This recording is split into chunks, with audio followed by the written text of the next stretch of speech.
Hi friends, welcome to my channel. আমি আজকে তোমাদের সাথে একটা মাছের রেসিপি শেয়ার করব। সেটা হলো আর মাছের কোরমা। আমরা কোরমা তো চিকেন মাটনের খেয়ে থাকি, আজকে আমি আর মাছের কোরমা বানাবো। আর মাছের কোরমা বানানোর জন্য আমার যে যে উপকরণগুলো লাগছে সেগুলো তোমাদের দেখিয়ে দিই। সবার প্রথমে আমাকে আর মাছের পিস নিতে হবে। আমি বড় সাইজের আর মাছ নিয়েছি, এটা বড় আর মাছে বেশি ভালো লাগবে। তোমরা একই প্রিপারেশন রুই মাছ দিয়ে করতে পারো, সেক্ষেত্রেও বড় মাছের পিস নেবে। আর মাছের পিসগুলোকে আমি রিং করে কেটেছি এবং সেটাকে শুকনো লঙ্কা, নুন, হলুদ গুঁড়ো দিয়ে মাখিয়ে নিয়েছি। এছাড়া আজ যা লাগছে সেগুলো দেখো। রান্না করার জন্য আমি সাদা তেল বা রিফাইন তেল নিয়েছি। বেরেস্তার জন্য পেঁয়াজ কুচি নিয়েছি, এখানে একটা মতো পেঁয়াজ কুচনো আছে।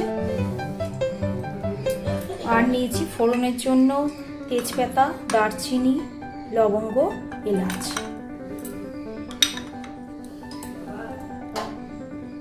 আর লাগছে পেঁয়াজ বাটা, রসুন আর আদা পেস্ট, হলুদ নিয়েছি, লবণ নিয়েছি। এটা কাজু কিশমিশ পেস্ট, কাজু 15টা মতো, 20-25টা মতো কাজু আর 20-25টা মতোই আমি কিশমিশ নিয়েছি, দিয়ে একসাথে পেস্ট করা আছে। এখানে নিয়েছি কাশ্মীরি লঙ্কা, শুকনো লঙ্কার গুঁড়ো। এখানে নিয়েছি একটু ঘি আর গরম মশলার গুঁড়ো। আর দেখো আর একটা জিনিস লাগবে, সেটা হলো টক দই। এটা আমি বাড়িতে পাতা টক দই নিয়েছি। চলো এবার আমি এই রান্নাটা শুরু করি। দেখো আমি আর মাছটা ভাজবো বলে তেল গরম করতে বসিয়েছি। এই মাছের রেসিপিটা অনেকেই সাদা তৈরি করতে পছন্দ করে, সেজন্য হলুদ বা শুকনো লঙ্কার গুঁড়ো ব্যবহার করে না। তোমরাও ইচ্ছা না হলে নাও করতে পারো, তবে আমার একটু কালার ভালো লাগে বলে আমি হলুদ এবং শুকনো লঙ্কার গুঁড়ো আমি ইউজ করি। তোমাদের একটা কথা আমি জানিয়ে রাখি, সেটা হলো তোমরা এটা সবাই জানো যে আর মাছ ভীষণ ফাটে, তেলে দিলেই সঙ্গে সঙ্গে গায়ে ফেটে আসে। সেজন্য আর মাছটা ভাজার আগে আমি এতে সামান্য তেল মাখিয়ে নেব। সাদা তেল তোমরা মাখাতে পারো, নালে সর্ষের তেলও মাখিয়ে নিতে পারো, তাহলে একটু ফাটবে কম। আর আর মাছ ভাজার জন্য ঢাকনাটা আগে রেডি করে নিতে হবে।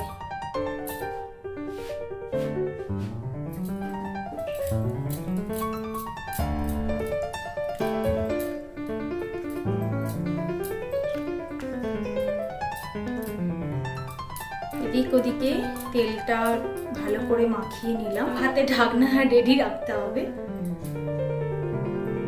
এবার আমি মাছটা দিয়ে দিলাম।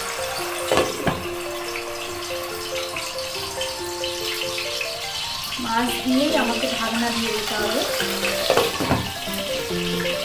দিয়ে গ্যাসটা বাড়িয়ে দেব। দেখো ঢাকনাটা একটু সরিয়ে আমি মাছটা দেবো, আবার ঢাকা দিয়ে দিলাম। আর একটা পাশ ভাজা হওয়ার জন্য আমি আবার ঢাকা দিয়ে দিলাম, আর ঢাকনাটা একটু সামান্য ফাঁকা রাখছি।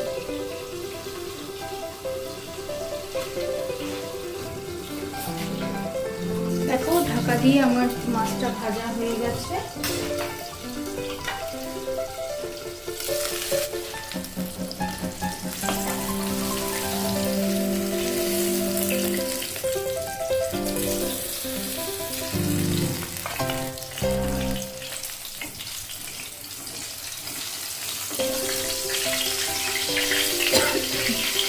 তোমরা অবশ্যই আর মাছ ভাজার সময় ঢাকা দিয়ে মাছ ভাজবে।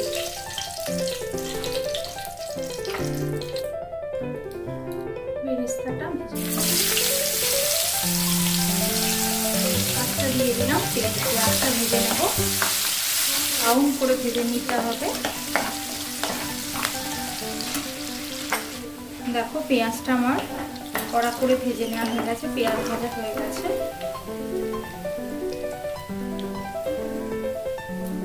দেখো ভেজে আমি তুলে নিলাম। এবার এই তেলটা আমি একটু কমিয়ে নেব। দেখো তেলটা আমি কমিয়ে নিয়েছি, যেহেতু যতটুকু রান্নাটা করতে তেলের প্রয়োজন আমি মোটামুটি সেরকম নিয়ে নিয়েছি কমিয়ে। এবার এতে প্রথমে আমি ঘিটা দেব, দিলাম।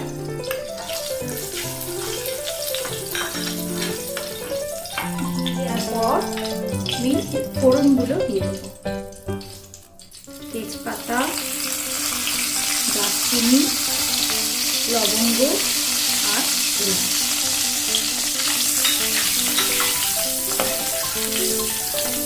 এটা একটু সামান্য ভাজা হওয়ার পর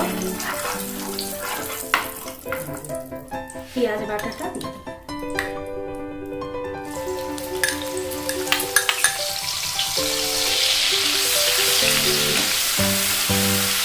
ফোড়নটা দেওয়ার পর ঘিয়ের মধ্যে পেঁয়াজ বাটাটা দেওয়ার পরে এত সুন্দর একটা গন্ধ বেরোচ্ছে, যেটা তোমরা বাড়িতে রান্না করবে যখন অবশ্যই পাবে। পেঁয়াজটা অল্প একটু ভাজা হয়ে গেছে, এবার আমি এতে আদা রসুন পেস্টটা দিয়ে দেবো, যাতে পেঁয়াজের সাথে সাথে এটাও ভাজা হয়ে যায়।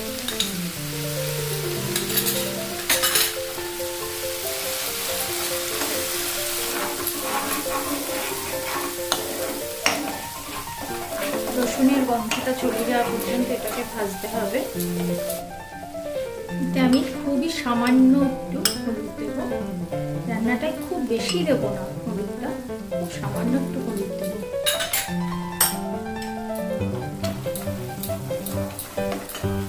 এবার এতে কাশ্মীরি লঙ্কার গুঁড়ো, ঝাল লঙ্কার গুঁড়ো যেটা নিয়েছি সেই দুটোই দিয়ে দেবো।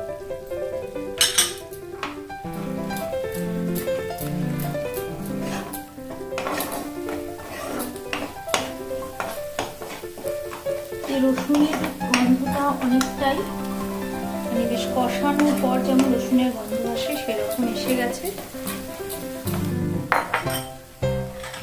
মশলাটার মধ্যে আমি খুব সামান্য একটু জল দেব। জল দেওয়ার কারণ হচ্ছে এবার এটার মধ্যে আমার মানে ঘরে পাতা যে টক দইটা রেখেছিলাম সেটা দিয়ে দেবো। সেই জন্য আমি একটু মশলাটায় জল দিলাম, যাতে দইটা ছানার মতো না হয়ে যায়।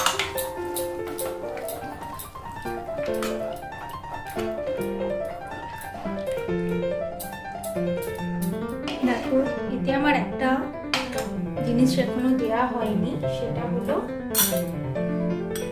লবণ, যেটা ছাড়া রান্না কমপ্লিট হবে না, রান্নার টেস্টই আসবে না সেটা।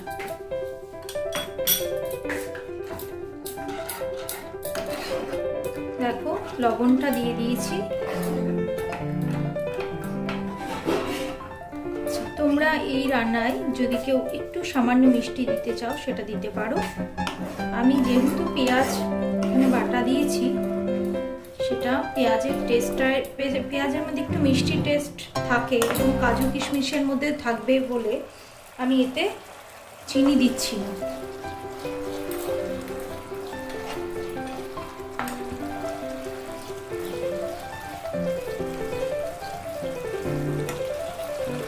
এবার এতে আমি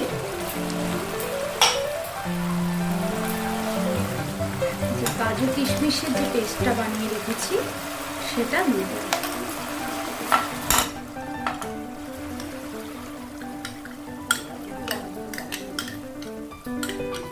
সুন্দর দেখতে লাগবে কালারটা, তোমরা নিশ্চয়ই দেখতে পাচ্ছ অদ্ভুত সুন্দর কালার লাগছে। সাদা তার সাথে বেশ মানে একটু সামান্য হলুদ আর এই লঙ্কার গুঁড়ো দেওয়াতে যে কালারটা এসছে, কালারটা মাছের রান্নাতে খুব ভালো লাগে। এই কাজু কিশমিশ বাটিটা ধুয়ে এই জলটা নিয়ে নেব।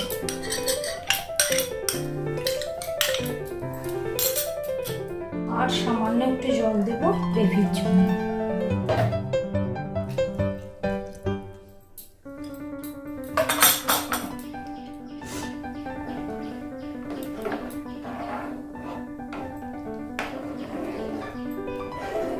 এবার এর মধ্যে আমি মাছগুলো দিই।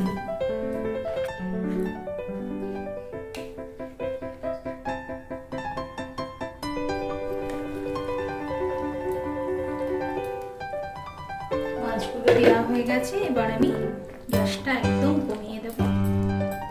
যেহেতু এতে কাজু কিশমিশ দেওয়া আছে মাছে, একটুখানি পরে এটা একটু নেড়ে দিতে হবে, কারণ কাজু কিশমিশের ঘনত্বের জন্য অনেক সময় এটা নিচে লেগে যাবে। এবার এটা চাপা দিয়ে মিনিট 2-3 বাদে আমি এটা তুলে মাছটাকে আবার উল্টে দেব। দেখো মিনিট 2 হয়ে গেছে, এবার আমি ঢাকনাটা খুলে মাছটা একটু উল্টে দেব।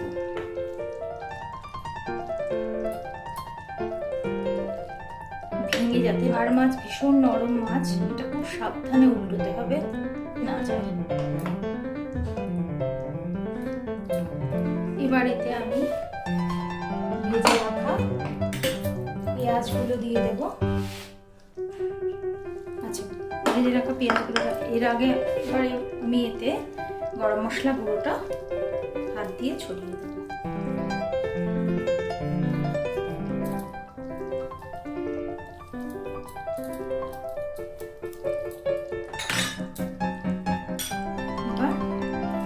ভেজে রাখা পেঁয়াজগুলো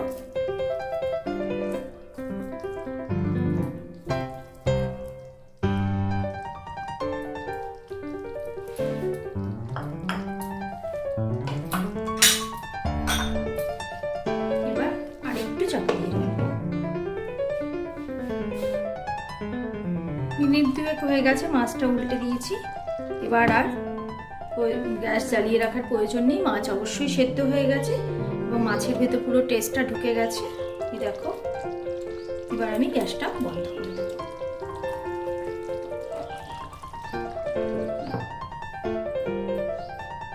এইভাবে আর 1-2 মিনিট থাকার পরে আমি এটা তুলে সার্ভ করে দেব। দেখো আমার আর মাছের কোরমা রেডি। এবার এটা আমি পরিবেশন করব।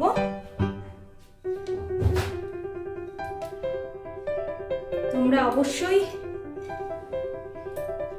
এই রেসিপিটা বাড়িতে বানাবে, এই আইটেমটা তোমাদের ভীষণ ভালো লাগবে খেতে। যে কোনো বড় মাছ দিয়ে বানাতে পারো। এতে আমি আর একটু বেরেস্তা দিয়ে গার্নিশ করে দিলাম।